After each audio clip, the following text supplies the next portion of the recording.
Assalamualaikum dear students. Welcome to the platform of Nan Academy. I am your host Mohammad Zulqarnain. तो students आज की इस video के अंदर हम 10th क्लास बायोलॉजी जो हमारी न्यू बुक है उसके chapter number 3 human blood circulatory system.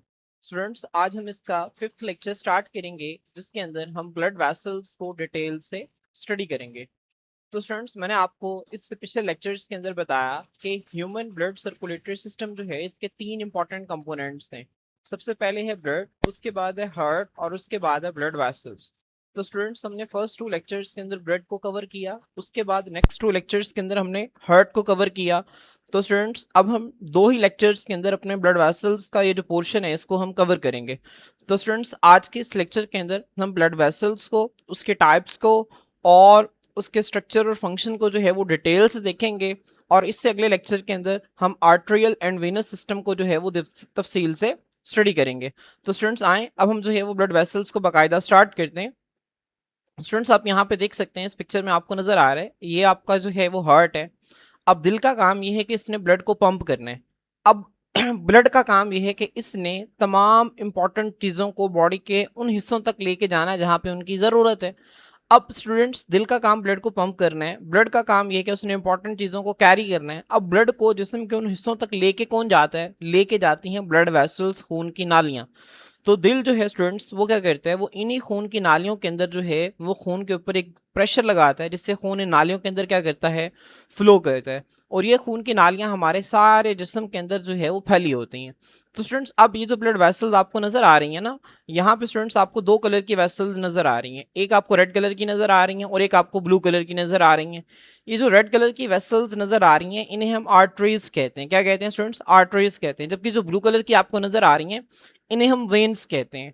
Arteries और वेन्स को आपस में मिलाने का काम जो ब्लड वेसल्स करती हैं उनको हम कैपिलरीज कहते हैं। मैं दोबारा रिपीट कर रहा हूँ, ये जो रेड कलर के आपको जो है वो खून की नालियां नजर आ रही हैं इनको हम जो है वो क्या कहते हैं, आर्टरीज कहते हैं। जो ब्लू कलर की नजर आ रही हैं इनको हम वेन्स कहते हैं। और आर्टरीज और वेन्स को आपस में मिलाने का काम कौन करती हैं? कैपिलरीज करती हैं। अब स्टूडेंट्स ये कैसे करती हैं, आए हम इस चीज को जो है वो स्टडी करते हैं। यहाँ पे देखें स्टूडेंट्स ये एक आर्टरी है, आपको नजर आ रहा है। आर्टरी जो है स्टूडेंट्स इसको रेड कलर से रिप्रेजेंट किया जाता है। क्यों? क्योंकि तकरीबन ज्यादातर आर्टरीज के अंदर जो है वो ऑक्सीजनेटेड ब्लड होता है। इसमें स्टूडेंट्स एक एक्सेप्शन है जिसको हम जब आर्टरीज पढ़ेंगे वहां पे मैं आपको बताऊंगा। तो तकरीबन तमाम आर्टरीज के अंदर जो है वो ऑक्सीजनेटेड ब्लड होता है। और आपने ये रेड ब्लड सेल्स के अंदर भी पढ़ा था कि जब हीमोग्लोबिन जो है उसके साथ ऑक्सीजन अटैच होती है तो हीमोग्लोबिन का कलर क्या होता है स्टूडेंट्स? हीमोग्लोबिन का कलर ब्राइट रेड होता है। ठीक है, तो जब ब्राइट रेड वाला जो ब्लड है जब वो किसी ब्लड वेसल से फ्लो करता है तो वो उसको रेड कलर देता है। जबकि स्टूडेंट्स वेन जो है इसके अंदर डिऑक्सीजनेटेड ब्लड होता है, तकरीबन ज्यादा वेन्स के अंदर जो है वो डिऑक्सीजनेटेड ब्लड होता है। यहाँ पे भी एक एक्सेप्शन है, उसको मैं आपको आगे वेन्स के अंदर जो है वो बताऊंगा। तो स्टूडेंट्स वेन्स के अंदर डिऑक्सीजनेटेड ब्लड होता है और डिऑक्सीजनेटेड ब्लड का कलर क्या होता है? डार्क रेड होता है। तो स्टूडेंट्स डिऑक्सीजनेटेड ब्लड का अपना कलर डार्क रेड होता है, लेकिन जब वो खून की नाली से फ्लो करता है तो वो उसको ब्लूइश अपीयरेंस देता है। तो वेन्स जो हैं ये हमें ब्लू नजर आती हैं, आर्टरीज हमें रेड नजर आती हैं। इसी वजह से जो है आर्टरी को रेड से जबकि वेन को जो है वो ब्लू से रिप्रेजेंट किया जाता है। और स्टूडेंट्स आर्टरीज और वेन्स को आपस में मिलाने का काम जो ब्लड वेसल्स करती हैं उनको हम क्या कहते हैं? कैपिलरीज कहते हैं। कैपिलरीज जो है स्टूडेंट्स इनके हवाले से आप वाकिफ हैं, इसका जिक्र जो है वो हमने चैप्टर नंबर 1 के अंदर भी किया, ह्यूमन डाइजेस्टिव सिस्टम में, जब हमने एब्जॉर्प्शन ऑफ फूड को कवर किया। उसके बाद स्टूडेंट्स कैपिलरीज का जिक्र हमने चैप्टर नंबर 2 में भी किया जब हमने गैशियस एक्सचेंज देखा कि एल्वेलाई के क्रॉस गैशियस एक्सचेंज कैसे होती है। तो कैपिलरीज जो है स्टूडेंट्स इसके हवाले से आप वाकिफ हैं, ये सबसे बारीक खून की नालियां हैं और इनकी प्रॉपर्टी ये है कि इनके अंदर से चीज़ें जो हैं वो बड़े आराम से इनके आर पार जो है वो मूव कर सकती हैं। तो स्टूडेंट्स अब आर्टरी जो है इससे कैपिलरीज कैसे बनती हैं और कैपिलरीज आगे वेन्स को कैसे बनाती हैं इसकी डिटेल इस स्लाइड के अंदर मौजूद है। स्टूडेंट्स होता ये है, जो आर्टरी है एक बड़ी खून की नाली है, ये खून की नाली तकसीम करके छोटी एक नाली बनाती है, इसको कहते हैं आर्ट्रियोल। क्या कहते हैं स्टूडेंट्स? आर्ट्रियोल कहते हैं। तो आर्टरी जो है ये डिवाइड करके क्या बनाती है? आर्ट्रियोल्स बनाती है। अब स्टूडेंट्स जब आर्ट्रियोल्स बन जाते हैं, ठीक है, तो ये मजीद तकसीम करके बहुत बारीक नालियां बनाते हैं, इनको हम कैपिलरीज कहते हैं। क्या कहते हैं स्टूडेंट्स? कैपिलरीज कहते हैं। ठीक है, तो यहाँ पे देखें आर्टरियोल्स जो हैं ये डिवाइड करके बहुत ही बारीक खून की नालियां बनाते हैं, इनको हम किसका नाम देते हैं? कैपिलरीज का नाम देते हैं। अब स्टूडेंट्स कैपिलरीज इतनी बारीक होती हैं कि इनके अंदर से चीज़ें जो हैं वो बहुत आराम से मूव कर सकती हैं। अब स्टूडेंट्स कैपिलरीज जो हैं ये चीज़ों के तबादले में जो है वो मदद देती हैं। मैंने आपको बताया ना, ब्लड का काम ये है कि ब्लड ने जो है वो जिस्म के हिस्सों तक वो तमाम ज़रूरी चीज़ें पहुंचानी है जो कि जिस्म के उन हिस्सों को चाहिए। तो ब्लड जो है जिस्म के उन हिस्सों को चीज़ें कहाँ से देता है? इन्हीं कैपिलरी से देता है। ब्लड से ऑक्सीजन हो गई, ब्लड से न्यूट्रिएंट्स हो गए, तो ये सारी चीज़ें जो चीज़ें उस जिस्म के हिस्से को चाहिए वो ब्लड से कैपिलरीज के जरिए बाहर आ जाती हैं। और जो चीज़ें बॉडी के पार्ट्स ने ब्लड के अंदर डालनी होती हैं वो इसी कैपिलरी के लेवल पर ब्लड के अंदर डाल दी जाती हैं। मिसाल के तौर पर बॉडी के किसी सेल ने जो है वो सेलुलर रेस्पिरेशन की है, उसके नतीजे में कार्बन डाइऑक्साइड बनी, तो कार्बन डाइऑक्साइड को यहाँ पर डाल दिया गया। बॉडी के किसी सेल के पास कोई वेस्ट प्रोडक्ट पड़ा हुआ है तो उसने वेस्ट प्रोडक्ट को इसी ब्लड के अंदर कैपिलरीज के जरिए डाल दिया। तो कैपिलरीज बहुत बारीक नालियां हैं, यहाँ से चीज़ों का तबादला जो है वो बहुत आराम से हो सकता है। अब स्टूडेंट्स जब ये तबादला हो जाता है तो उसके बाद अब बारी है उस ब्लड को वापस दिल के पास ले जाने की। तो स्टूडेंट्स यहाँ पे जो कैपिलरीज हैं ये फिर आपस में मिलकर एक बड़ी नाली बनाती हैं। इसको वेन्यूल कहते हैं। क्या कहते हैं स्टूडेंट्स? वेन्यूल कहते हैं। और फिर काफ़ी वेन्यूल जब आपस में मिलती हैं तो इससे क्या बनती है? वेन बनती है। ठीक है, तो आपने इसको याद रखना है कि आर्टरी जो है वो डिवाइड करके आर्ट्रियोल्स बनाती है, आर्ट्रियोल्स डिवाइड करके क्या बनाते हैं? कैपिलरीज बनाते हैं। तो स्टूडेंट्स कैपिलरीज जब आपस में मिलती हैं तो वो मिलकर क्या बनाती हैं? वेन्यूल्स बनाते हैं, और वेन्यूल्स आपस में मिलकर क्या बनाते हैं? वेन बनाते हैं। तो आपने इस तरतीब को जो है वो अपनी बुक के ऊपर लिख लेना है। अक्सर बच्चे जो है वो इसको मिस्टेक ये करते हैं, वो ये समझते हैं कि आर्टरी तकसीम करके आर्ट्रियोल्स बनाती है, आर्ट्रियोल्स तकसीम करके कैपिलरीज बनाते हैं, और कैपिलरीज तकसीम करके वेन्यूल्स, और वेन्यूल्स तकसीम करके वेन, जबकि ये गलत है। स्टूडेंट्स डिवीजन जो है वो सिर्फ कैपिलरीज तक होती है। आर्टरी तकसीम करके आर्ट्रियोल्स बनाते हैं, आर्ट्रियोल्स तकसीम करके कैपिलरीज बनाते हैं। जब कैपिलरीज बन जाती हैं फिर आगे ये डिवाइड नहीं होती बल्कि आपस में मिलती हैं। तो कैपिलरीज जो हैं ये आपस में मिलकर वेन्यूल्स बनाते हैं, और वेन्यूल्स आपस में मिलकर वेन बनाते हैं। तो आपने इस सही कॉन्सेप्ट को जो है वो ग्रैब करना है। अब स्टूडेंट्स आर्टरीज, वेन्स और कैपिलरीज की डिटेल हमारी बुक के अंदर मेंशन है। आए हम इसको जो है वो स्टार्ट करते हैं। स्टूडेंट्स सबसे पहले हम आर्टरीज जो है इनकी तफसीलात जो है इसको स्टडी करते हैं। स्टूडेंट्स आर्टरीज के हवाले से हमारी बुक में जो डेफिनेशन है वो क्या है? Arteries carry blood away from the heart. हर वो नाली जो कि खून को दिल से दूर लेके जाती है उसको हम आर्टरी का नाम देते हैं। ठीक है, तो आर्टरीज जो है वो स्टूडेंट्स ऐसी खून की नालियां हैं जो कि खून को दिल से दूर लेके जाती हैं। अब स्टूडेंट्स इनका फंक्शन क्या होता है?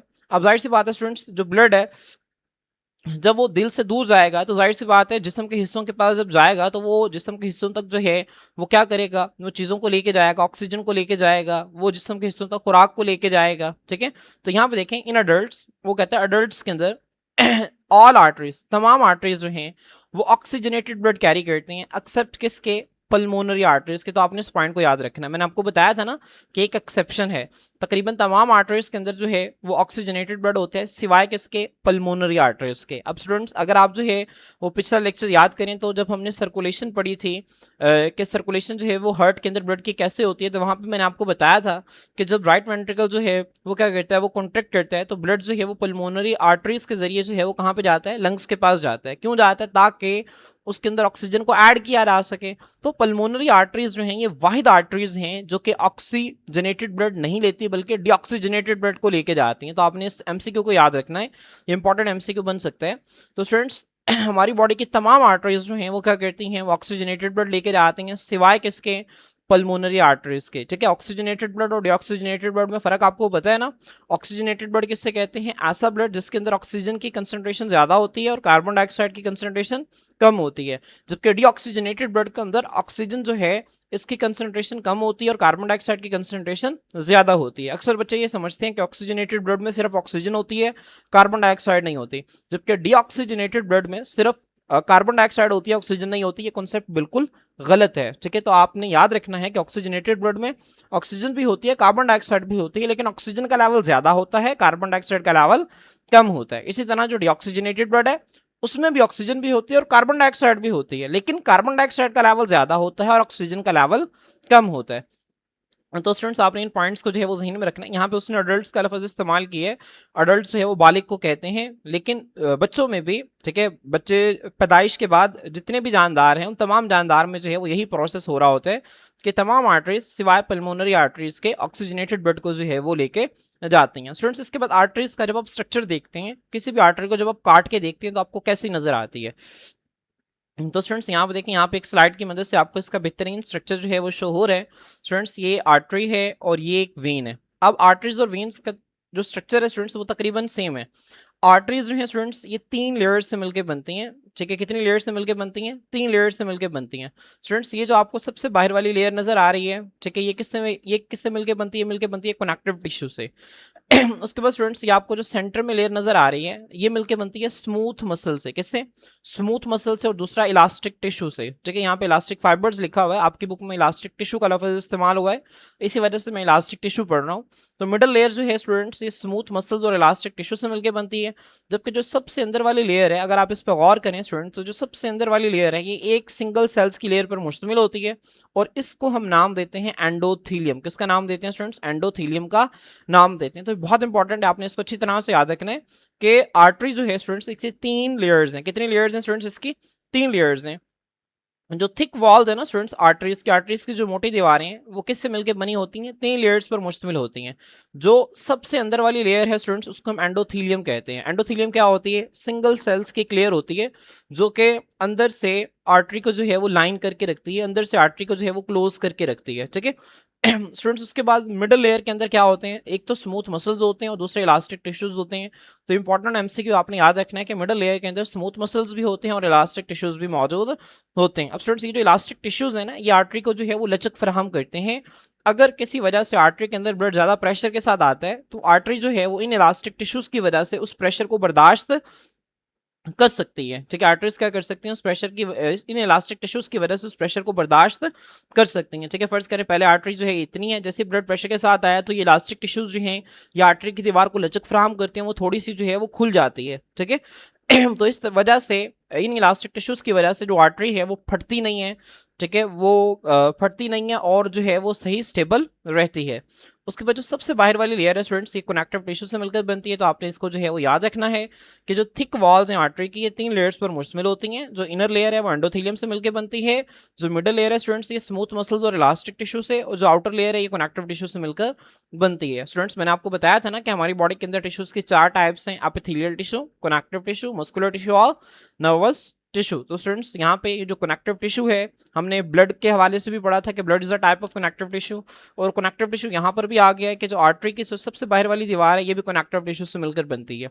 अब स्टूडेंट्स यही सेम स्ट्रक्चर जो है ये हम वेन के अंदर भी पढ़ेंगे। वेन का भी यही सेम स्ट्रक्चर होता है वेन के अंदर भी जो सबसे अंदर जो है वहां पे एंडोथीलियम होती है, मिडल के अंदर क्या होती है? Smooth muscles and elastic tissue, जो सबसे बाहर जो है यहाँ पे कनेक्टिव टिश्यू मौजूद होता है।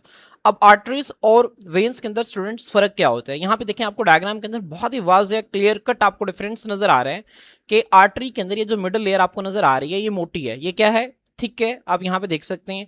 जबकि वेन के अंदर स्टूडेंट्स ये जो मिडल लेयर है ये थिक नहीं है, ये बारीक है। ठीक है, तो स्टूडेंट्स आर्टरीज के अंदर मिडल लेयर में स्मूथ मसल्स और इलास्टिक टिश्यूज ज्यादा पाए जाते हैं, जबकि वेन्स के अंदर इनकी तादाद क्या होती है? कम होती है। दूसरा स्टूडेंट्स फर्क क्या है? यहाँ पे देखें आर्टरीज जो हैं स्टूडेंट्स इसके अंदर ये जो खाली जगह है ये आपको कम नजर आ रही है, जबकि यहाँ पे इसके अंदर जो खाली जगह है ये क्या है? ज्यादा है। तो स्टूडेंट्स कोई भी खून की नाली उसके अंदर ये जो खाली जगह होती है ना इसको हम ल्यूमन का नाम देते हैं। किसका नाम देते हैं? ल्यूमन का नाम देते हैं। तो जो खाली जगह होती है किसी भी खून की नाली के अंदर उसको हम ल्यूमन कहते हैं। तो आर्टरी का ये जो ल्यूमन है ना स्टूडेंट्स ये छोटा होता है, जबकि इसका ल्यूमन जो है ये क्या होता है? बड़ा होता है। तो मैंने आपको 2 डिफरेंस बता दिए। ये दोनों डिफरेंस जो है जब मैं आपको वेन्स पढ़ाऊंगा वहां पर भी मैं आपको जो है उनको बताऊंगा। इसके बाद स्टूडेंट्स यहाँ पर देखें ल्यूमन का हमने जिक्र किया, ल्यूमन का पॉइंट भी आ गया। Arteries are strong and elastic, arteries जो हैं वो मजबूत होती हैं और लचकदार होते हैं। लचकदार क्यों होती हैं स्टूडेंट्स? क्योंकि उनके अंदर जो है वो इलास्टिक टिश्यू पाया जाता है। द होलो, होलो कहते हैं खाली को, इंटरनल अंदरूनी, कैविटी खाली जगह ऑफ आर्टरीज। आर्टरीज के अंदर जो बिल्कुल खाली जगह होती है, ठीक है, जिसके अंदर ब्लड फ्लो करता है उसको हम ल्यूमन का नाम देते हैं। ठीक है, तो स्टूडेंट्स आप यहाँ पे देख सकते हैं ये आर्टरी के अंदर जो है ये होलो इंटरनल कैविटी है, इसको हम किसका नाम देते हैं? इसको हम ल्यूमन का नाम देते हैं। तो आर्टरी का ये स्टूडेंट्स ये जो ल्यूमन है ये क्या होता है स्टूडेंट्स? आर्टरीज के अंदर जो ल्यूमन मौजूद होता है ये जो है ये छोटा होता है, जबकि वेन्स का ल्यूमन जो है ये बड़ा होता है। तो आपने इसको भी जो है वो याद रखना है। इसके बाद स्टूडेंट्स आर्टरीज जो हैं वो कैपिलरीज कैसे बनाती हैं ये बात मैं आपको पहले भी बता चुका हूं कि आर्टरीज जो हैं स्टूडेंट्स ये तकसीम करके क्या बनाती हैं? आर्टरियोल्स बनाती हैं। आर्टरियोल्स तकसीम करके क्या बनाते हैं? कैपिलरीज बनाते हैं। तो स्टूडेंट्स यहाँ पे देखें वो कहते हैं when arteries enter body organs, जब आर्टरीज जो हैं वो बॉडी ऑर्गन्स के अंदर दाखिल होती हैं, किसी भी बॉडी ऑर्गन के अंदर जाहिर सी बात है जब आर्टरीज दाखिल होती हैं तो वो तकसीम करती हैं और छोटी नालियां बनाती हैं। दे डिवाइड, वो तकसीम करके इनटू स्मॉलर वेसल्स, छोटी नालियों में, जिनको हम आर्टरियोल्स कहते हैं। फिर स्टूडेंट सिर्फ आर्टरियोल्स पे बात खत्म नहीं होती, बल्कि आर्टरियोल्स जो हैं वो मजीद तकसीम करके जो सबसे बारीक नालियां हैं वो बनाते हैं, जिनको हम कैपिलरीज कहते हैं। ठीक है, तो द आर्टरियोल्स एंटर टिश्यूज, फिर ये जो आर्टरियोल्स हैं वो उस ऑर्गन के अंदर मौजूद जो टिश्यूज हैं ना उसके अंदर दाखिल होते हैं और वहां पे जाके मजीद तकसीम करके क्या बनाते हैं, कैपिलरीज बनाते हैं। ठीक है, तो स्टूडेंट्स आपने ध्यान से समझना है कि आपको पता है कि जो ऑर्गन है ना, ऑर्गन किससे मिलके बनता है, टिश्यूज से मिलके बनता है, ऐसे ही है ना। एक ऑर्गन के अंदर कई टिश्यूज मौजूद होते हैं, तो जैसे ही एक ऑर्गन के अंदर एक आर्टरी दाखिल होती है, वो आर्टरी तकसीम करके छोटी नालियां बनाती है जिन्हें मार्ट्रियोल्स कहते हैं। फिर ये छोटी नालियां जो हैं उस ऑर्गन में मौजूद टिश्यूज के अंदर दाखिल होती हैं। जैसे टिश्यूज के अंदर दाखिल होती हैं तो स्टूडेंट्स ये जो आर्ट्रियोल्स है ये मजीद तकसीम करके सबसे बारीक नालियां बनाते हैं, जिनको हम क्या कहते हैं, कैपिलरीज कहते हैं। ठीक है, तो स्टूडेंट्स यहाँ से इस पिक्चर से आपको बहुत ही अच्छी अंडरस्टैंडिंग हो जाएगी कि सबसे पहले आर्टरी जो है वो बॉडी ऑर्गन्स के अंदर दाखिल होती हैं। उसके बाद स्टूडेंट्स जैसे ही वो टिश्यूज के अंदर दाखिल होती हैं तो आर्टरीज है ये छोटी नालियां बनाते हैं जिनको हम आर्टरियोल्स कहते हैं। ठीक है, अब स्टूडेंट्स ये आपको जो है वो टिश्यू के सेल्स भी पीछे बैकग्राउंड के अंदर आपको नजर आ रहे हैं। ठीक है, ये टिश्यू के बनाने वाले जो हैं ये सेल्स हैं। अब स्टूडेंट्स आर्टरियोल्स जो हैं वो क्या करते हैं, स्टूडेंट्स वो टिश्यूज के अंदर जब दाखिल होते हैं तो उसके बाद वो तकसीम करके क्या बनाते हैं, कैपिलरीज बनाते हैं। ठीक है, और ये जो कैपिलरीज हैं स्टूडेंट्स ये बहुत बारीक खून की नालियां हैं। अब कैपिलरीज जो हैं इस टिश्यू के अंदर करती क्या है स्टूडेंट्स, आए अब हम इसको जो है वो कैपिलरीज के अंदर ही स्टडी करते हैं। तो स्टूडेंट्स दूसरी जो हमारे पास टाइप है ब्लड वेसल्स की वो क्या है, कैपिलरीज है। अब कैपिलरीज के हवाले से स्टूडेंट्स हम जो है वो स्टडी करते हैं। कैपिलरीज की डेफिनेशन अगर आपसे पूछी जाए तो आप बता सकते हैं कि कैपिलरीज जो हैं ये स्मॉलेस्ट ब्लड वेसल्स हैं, सबसे छोटी हमारे जिस्म के अंदर जो खून की नालियां हैं उनको हम कैपिलरीज का नाम देते हैं। तो आपने इसको एमसीक्यू के तौर पर याद रखना है। उसके बाद स्टूडेंट्स कैपिलरीज का स्ट्रक्चर क्या होता है, आर्टरीज और वेन्स का तो मैंने आपको स्ट्रक्चर बता दिया कि उनकी जो दीवार है वो 3 लेयर्स पर मुश्तमिल होती है, जबकि वेन्स में स्टूडेंट्स ऐसा नहीं होता, जबकि कैपिलरीज में ऐसा नहीं होता। कैपिलरीज की जो दीवार है स्टूडेंट्स वो एक सिंगल लेयर ऑफ सेल्स पर मुश्तमिल होती है, जिसको हम एंडोथीलियम कहते हैं। क्या कहते हैं स्टूडेंट्स, एंडोथीलियम कहते हैं। तो यहाँ पे देखें, the walls of capillaries are composed of only a single layer of cells called endothelium. तो स्टूडेंट्स ये जो कैपिलरीज की दीवार है ये सिर्फ सेल्स की एक सिंगल लेयर पर मुश्तमिल होती है।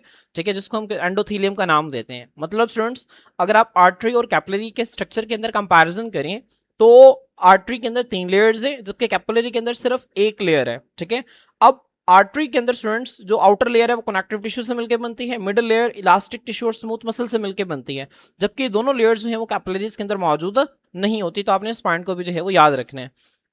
जो कैपिलरीज की दीवारें हैं वो सेल्स की एक सिंगल लेयर पर मुश्तमिल होती हैं, जिसको हम एंडोथीलियम का नाम देते हैं। अब स्टूडेंट्स इनका फंक्शन क्या है, ठीक है, देखिए this layer is so thin, ये जो एंडोथीलियम की लेयर है ना जो स्टूडेंट्स ये इतनी बारीक होती है कि वाटर, अब देखें ध्यान से आपने याद रखना है 3 चीजें हैं, एक है वाटर, एक है न्यूट्रिएंट्स और एक है ऑक्सीजन। ठीक है, पानी, उसके बाद न्यूट्रिएंट्स। न्यूट्रिएंट्स किसे कहते हैं स्टूडेंट्स, न्यूट्रिएंट्स वो तमाम चीज़ें हैं जो कि हमारी बॉडी की ग्रोथ के लिए, एनर्जी के लिए, रिपेयर के लिए और मेंटेनेंस के लिए लाजमी है।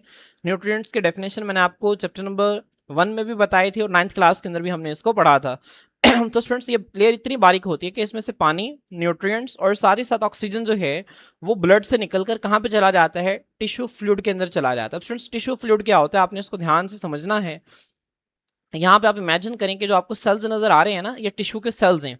इन सेल्स के दरमियान स्टूडेंट्स क्या होते हैं, फ्लूइड मौजूद होते हैं। अब सेल्स के दरमियान में जो आपको फ्लूइड नजर आ रहा है इस फ्लूइड को हम किसका नाम देते हैं, टिश्यू फ्लूइड का नाम देते हैं। ठीक है, होता ये है स्टूडेंट्स के सेल्स जो हैं जो भी चीजें लेते हैं वो इस टिश्यू फ्लूइड से लेते हैं, और टिश्यू फ्लूइड के अंदर ये चीजें कहाँ से आती हैं, कैपिलरीज से आती हैं। ठीक है, तो यहाँ पे देखें होता क्या है, कैपिलरीज से वाटर, न्यूट्रिएंट्स और ऑक्सीजन। स्टूडेंट्स यहाँ पे देखें एरो आपको रिप्रेजेंट कर रहे हैं कि ये जो चीजें हैं ये इन कैपिलरीज की सिंगल लेयर, ये जो आपको नजर आ रही है बारीक लेयर जिसको एंडोथीलियम कहते हैं, इस बारीक लेयर से गुजर कर टिश्यू फ्लूइड के अंदर आ गए हैं। अब स्टूडेंट्स जब ये टिश्यू फ्लूइड के अंदर आ जाते हैं ना तो टिश्यू फ्लूइड से फिर ये हमारी बॉडी के जो इंडिविजुअल सेल्स हैं उनके अंदर भी दाखिल हो जाते हैं। ठीक है, तो जिस सेल को जिस चीज की जरूरत होती है उन तमाम चीजों को जो है वो टिश्यू फ्लूइड से ले लेता है। इसी तरह स्टूडेंट्स फर्ज करें कि सेल ने ऑक्सीजन को लिया और इसने सेलुलर रेस्पिरेशन की, ग्लूकोज को ऑक्सीजन की मौजूदगी में तोड़ा, उसके नतीजे में कार्बन डाइऑक्साइड बनी, वाटर बना और साथ एनर्जी बनी। अब स्टूडेंट्स वो जो कार्बन डाइऑक्साइड है उसको ये क्या करता है, ये जो सेल है जिसने सेलुलर रेस्पिरेशन की उसको टिश्यू फ्लूइड के अंदर डाल देता है। किसके अंदर डाल देता है स्टूडेंट्स, टिश्यू फ्लूइड के अंदर उसको खारिज कर देता है। अब टिश्यू फ्लूइड से स्टूडेंट्स ये जो कार्बन डाइऑक्साइड है ये फिर मूव करती है किसके अंदर, इस कैपिलरी की दीवार के अंदर। ठीक है, इस एंडोथीलियम को क्रॉस करके।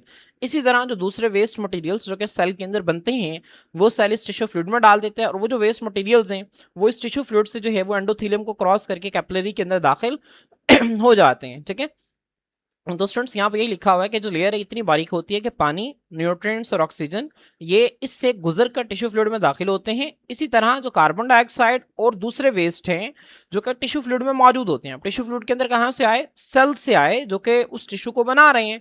अब ये वाले सेल्स जो कि इस टिश्यू को बना रहे हैं, ये इस टिश्यू फ्लूइड के अंदर अपने वेस्ट को, अपने कार्बन डाइऑक्साइड को खारिज करते हैं और फिर यहाँ से कार्बन डाइऑक्साइड और जो वेस्ट हैं वो कैपिलरीज की एंडोथेलियम को क्रॉस करके जो है वो ब्लड के अंदर दाखिल हो जाते हैं। ठीक है, तो स्टूडेंट्स ये इसका फंक्शन है, आपने इसको अच्छी तरह से याद रखना है। इसके बाद स्टूडेंट्स वही डायग्राम जो मैंने आपको आर्टरीज के एंड पे दिखाई थी, होता ये था कि जैसे ही किसी ऑर्गन के अंदर आर्टरी एंटर होती थी, आर्टरी जो है तकसीम करके क्या बना देती थी, आर्ट्रियोल्स। अब स्टूडेंट्स ये जो आर्ट्रियोल्स हैं ये फिर आगे टिश्यूज के अंदर दाखिल होते थे और दाखिल होकर क्या बना देते थे, कैपिलरीज बना देते थे। अब कैपिलरीज के हवाले से हमने देख लिया कि जो कैपिलरीज हैं ये इस टिश्यू के अंदर जो टिश्यू फ्लूइड मौजूद होते हैं ना, टिश्यू फ्लूइड क्या होता है, जो टिश्यू के अंदर मौजूद सेल्स हैं उनके बाहर जो फ्लूइड होता है उसको हम टिश्यू फ्लूइड कह देते हैं। तो कैपिलरीज जो हैं वो उस टिश्यू फ्लूइड के साथ चीज़ों का तबादला करती हैं। कैपिलरीज से वाटर, न्यूट्रिएंट्स और ऑक्सीजन निकल कर टिश्यू फ्लूइड के अंदर चले जाते हैं, जबकि टिश्यू फ्लूइड से कार्बन डाइऑक्साइड और दूसरे वेस्ट जो हैं वो किसके अंदर आ जाते हैं, कैपिलरी के अंदर दाखिल हो जाते हैं। तो स्टूडेंट्स जब ये चीज़ों का तबादला जो है ये हो जाता है तो इसके बाद यहाँ पे ये जो कैपिलरीज हैं, ठीक है, ये दोबारा से मिलना शुरू होते हैं और कैपिलरीज दोबारा से मिलकर क्या बना देते हैं स्टूडेंट्स, वेन्यूल्स बनाते हैं। क्या बनाते हैं स्टूडेंट्स, वेन्यूल्स बनाते हैं। तो टिश्यूज के अंदर ये जो कैपिलरीज हैं ये आपस में मिलकर जो है वो छोटी वेन्स बनाते हैं और जो छोटी वेन्स होती हैं इनको हम क्या कहते हैं, वेन्यूल्स कहते हैं। और फिर स्टूडेंट्स काफी सारी वेन्यूल्स जब आपस में मिलती हैं तो ये मिलकर क्या बनाते हैं, वेन्स बनाते हैं। ठीक है। तो स्टूडेंट्स अब इसको जो है वो हम थ्योरी से देख लेते हैं। वो कहते हैं टिश्यूज के अंदर capillaries join, capillaries unite, capillaries आपस में मिलकर जो है वो छोटी नालियां बनाती हैं, छोटी वेन्स बनाती हैं और इन छोटी वेन्स को हम वेन्यूल्स कहते हैं। फिर ये जो वेन्यूल्स हैं स्टूडेंट्स ये आपस में मिलकर क्या बनाती हैं, वेन्स बनाती हैं। ठीक है। अब हमारी बॉडी के अंदर स्टूडेंट्स दो बड़ी वेन्स हैं, एक को सुपीरियर वेना कैवा कहते हैं और एक को इंफीरियर वेना कैवा कहते हैं। Superior vena cava, inferior vena cava बनती कैसे हैं इसको हम नेक्स्ट लेक्चर के अंदर डिस्कस करेंगे। तो आपने भी याद रखना है कि कैपिलरीज मिलकर वेन्यूल्स और वेन्यूल्स मिलकर वेन्स बनाते हैं। ठीक है। तो स्टूडेंट्स होपफुली आपको यहाँ तक चीजें जो है वो अच्छी तरह से क्लियर हो गई होंगी।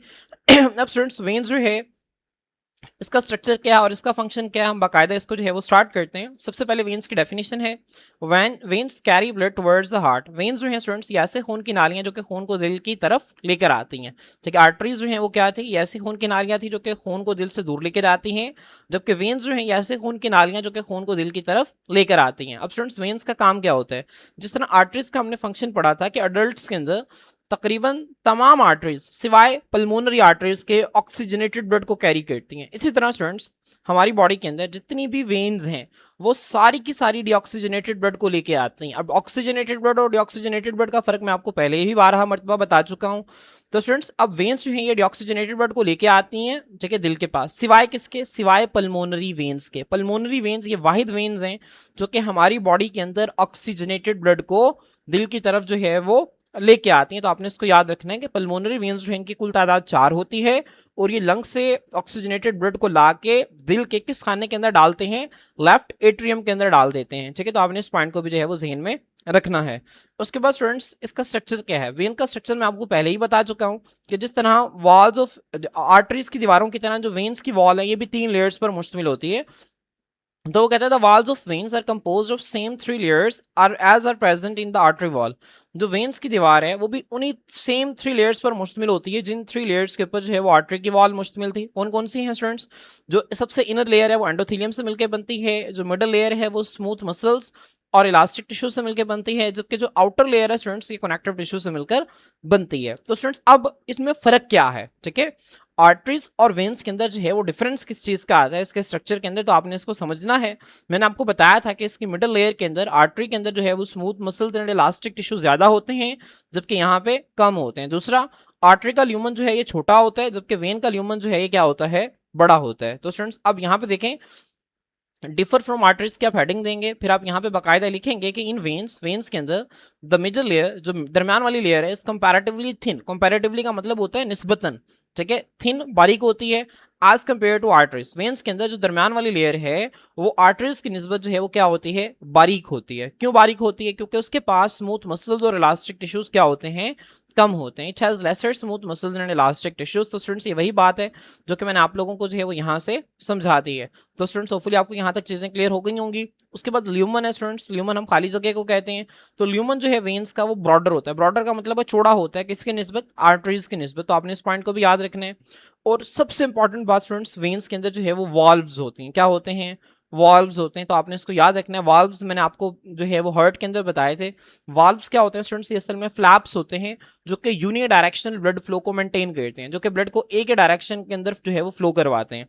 तो हमने आर्टरीज के अंदर वाल्व्स को नहीं देखा, हमने कैपिलरीज के अंदर वाल्व्स नहीं देखे, लेकिन स्टूडेंट्स वेन्स के अंदर वाल्व्स मौजूद होते हैं। तो मोस्ट वेन्स हैव वाल्व्स ज्यादातर वेन्स के अंदर जो है वो क्या होते हैं स्टूडेंट्स, वाल्व्स होते हैं that prevents the back flow of blood, जो कि खून के पीछे की तरफ जाने को जो है वो क्या करते हैं, प्रिवेंट करते हैं, रोकते हैं। स्टूडेंट्स होता क्या है आप इमेजिन करें कि ये आपकी टांग है। अब देखिए ऊपर से जो ब्लड है वो तो दिल ने प्रेशर लगाया, ब्लड जो है वो नीचे टांग तक आ गया, लेकिन अब नीचे से ब्लड ऊपर कैसे जाएगा, वेन्स के जरिए जाएगा ना। तो वेन्स के जरिए कैसे जाएगा, तो स्टूडेंट्स होता ये है कि यहाँ पे जब हमारे मसल्स जो हैं वो कॉन्ट्रैक्ट करते हैं तो इन वेन्स के ऊपर एक प्रेशर लगता है। फर्ज करें यहाँ पे जो है वो ब्लड पड़ा हुआ था, जैसे यहाँ इसके ऊपर प्रेशर लगा तो ये ब्लड जो है ये ऊपर की तरफ मूव कर गया। अब स्टूडेंट्स जब ये ब्लड यहाँ पे आ गया है ना, ये वाला ब्लड जो है मूव करके कहाँ पे आ गया, यहाँ पे आ गया, तो ये जो वॉल्व्स हैं ये बंद हो जाएंगे और इस ब्लड को दोबारा नीचे आने नहीं देंगे। ठीक है, तो ये जो वाल्व्स इनका काम किया, इन्होंने ब्लड को एक ही डायरेक्शन के अंदर फ्लो करवाना है। उसके बाद स्टूडेंट्स जब यहाँ पे प्रेशर लगा तो ये जो ब्लड है ये वाल्व ओपन हुई और ये ब्लड यहाँ पे चला गया, और जब ये ब्लड यहाँ पे चला गया तो ये वाल्व क्या हो जाती है, बंद हो जाती है। ठीक है, तो स्टूडेंट्स वेन्स के अंदर ये वाल्व्स मौजूद होती हैं ताकि जो ब्लड है उसको बेहतरीन तरह से जो है वो दिल के पास लेके आया जा सके। तो स्टूडेंट्स यहाँ पे हमारा आर्टरीज, वेन्स और कैपिलरीज जो है ये मुकम्मल हो गया है। अब स्टूडेंट्स अक्सर पेपर के अंदर जो है वो आपसे लॉन्ग क्वेश्चन पूछ लेते हैं, right a note on comparison of arteries, veins and capillaries. अब स्टूडेंट्स आपको इसका कंपैरिजन आना चाहिए। कंपैरिजन कभी भी आप थ्योरी की शक्ल में नहीं लिखेंगे, कंपैरिजन हमेशा आपने जो है वो टेबल की शक्ल में लिखना है। तो स्टूडेंट्स आप लोग जो है वो इसका स्क्रीनशॉट ले लें, मैं आप लोगों को जो है ये पिक्चर्स दिखा देता हूँ, आप लोग इसका स्क्रीनशॉट ले लेंगे, फर्स्ट है। और उसके बाद स्टूडेंट्स ये जो है ये आपको सेकंड पेज नजर आ रहा है, आप लोग इसके भी जो है वो पिक्चर ले लें। तो स्टूडेंट्स इन दोनों को जो है वो आपने क्या करना है, आपने जो है वो लॉन्ग क्वेश्चन के अंदर लिखना है। तो स्टूडेंट्स मैं आप लोगों को जो है वो इसको रीड करवा देता हूँ। सबसे पहले देखें students, direction of blood flow क्या है। आर्टरीज जो है ये ब्लड को दिल से दूर लेके जाती हैं, वेन्स जो हैं वो ब्लड को दिल की तरफ लेके आती हैं, जबकि जो कैपिलरीज हैं स्टूडेंट्स ये आर्टरीज और वेन्स को आपस में जोड़ने का काम करती हैं। अब टाइप ऑफ ब्लड क्या है स्टूडेंट्स, ज्यादातर आर्टरीज के अंदर ऑक्सीजनेटेड ब्लड होता है सिवाय पल्मोनरी आर्टरी के। उसके बाद ज्यादातर वेन्स के अंदर डीऑक्सीजनेटेड ब्लड होता है सिवाय किसके, पल्मोनरी वेन के। अब स्टूडेंट्स कैपिलरीज के लेवल पर चूंकि जो है वो चीजों का तबादला हो रहा होता है, इसी वजह से कैपिलरीज के अंदर जो है वो दोनों ऑक्सीजनेटेड ब्लड भी होता है और डीऑक्सीजनेटेड ब्लड भी मौजूद होता है। ठीक है, तो आपने इसको याद रखना है कि कैपिलरीज के अंदर ऑक्सीजनेटेड और डीऑक्सीजनेटेड ब्लड दोनों ही मौजूद होते हैं, क्योंकि यहाँ पे उसका एक्सचेंज हो रहा होता है। उसके बाद वॉल थिकनेस देखें, दीवार की मोटाई जो है, आर्टरीज की दीवारें जो हैं ये थिक होती हैं, मोटी होती हैं और उसके अंदर मजबूत होती हैं और इसके अंदर इलास्टिक टिश्यू ज्यादा होता है, इसी वजह से वो लचकदार भी होती हैं। जबकि कैपिलरीज की दीवारें बहुत बारीक होती हैं, वन सेल थिक होती हैं, जाहिर सी बात है वो एंडोथेलियम से मिलकर बनती हैं। और जबकि जो वेन्स की दीवारें स्टूडेंट्स ये बारीक होती हैं एंड लेस इलास्टिक और कम लचकदार होती हैं। ठीक है, तो आपने इसको भी जो है वो याद रखना है। अब वॉल लेयर्स देखें स्टूडेंट्स, आर्टरीज जो है इनकी दीवारें 3 लेयर्स पर मुश्तमिल होती हैं। सबसे अंदर एंडोथेलियम है, उसके बाद मिडिल लेयर के अंदर smooth muscles and elastic tissue, और जो सबसे बाहर वाली लेयर है उसमें कनेक्टिव टिश्यू मौजूद होता है। जो कैपिलरीज हैं स्टूडेंट्स ये एक सिंगल लेयर ऑफ एंडोथेलियम पर मुश्तमिल होते हैं, जबकि वेन्स जो हैं स्टूडेंट्स इसके अंदर भी आर्टरीज की तरह जो है वो 3 लेयर्स मौजूद होती हैं। ठीक है, लेकिन फर्क क्या होता है, जो मिडिल लेयर है वो क्या होती है, थिनर होती है। क्यों, क्योंकि उसके अंदर लेस जो है वो स्मूथ मसल और इलास्टिक टिश्यू पाया जाता है। उसके बाद स्टूडेंट्स अगर आप ल्यूमन देखें तो आर्टरीज का ल्यूमन जो है ये नैरो होता है, ये तंग होता है। वेन्स का ल्यूमन जो है ये ब्रॉडर होता है, ये चौड़ा होता है। जबकि कैपिलरीज जो है जो कि सबसे बारीक खून की नालियां, तो इनका ल्यूमन जो है वो बहुत तंग होता है, इतना तंग होता है कि रेड ब्लड सेल्स जो हैं वो भी एक एक करके गुजर सकते हैं कैपिलरीज से। पहले एक रेड ब्लड सेल गुजरता है, उसके पीछे दूसरा, उसके पीछे तीसरा, इतना बारीक जो है वो ल्यूमन होता है कैपिलरीज का। उसके बाद स्टूडेंट्स वाल्व जो है आपने याद रखना है, वाल्व जो है ये वेन्स के अंदर जो है वो मौजूद होते हैं और इनका काम क्या होता है, ये प्रिवेंट करते हैं बैक फ्लो ऑफ ब्लड को।